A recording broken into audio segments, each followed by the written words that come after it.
HP Pavilion 6'ten dizüstü bilgisayarınızda mikrofonu nasıl sessize alıp açabileceğinizi bu videoda göstereceğim.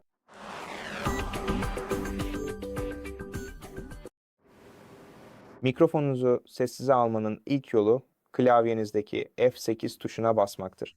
F8 tuşuna bastığınızda ve orada yanındaki kırmızı gösterge ışığını görüyorsanız bu mikrofonunuzun şu anda sessizde olduğu anlamına gelir. Sessizden çıkarmak için F8 tuşuna basın. F8 tuşuna tekrar basın.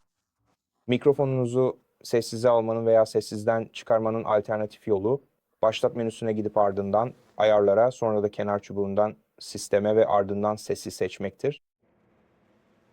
Burada giriş bölümümüze gitmemiz gerekecek. Mikrofonunuzu seçin. Varsayılan olarak bu mikrofon dizisidir ve mikrofonunuzu sessize almak için sadece buradaki bu simgeye tıklayın. Sessizden çıkarmak için tekrar tıklayın. Bu iki seçenek birbirinin yerine kullanılabilir. Yani mikrofonunuzu burada sessize alıp F8 tuşuna basarak sessizden çıkarabilir ya da tam tersini yapabilirsiniz.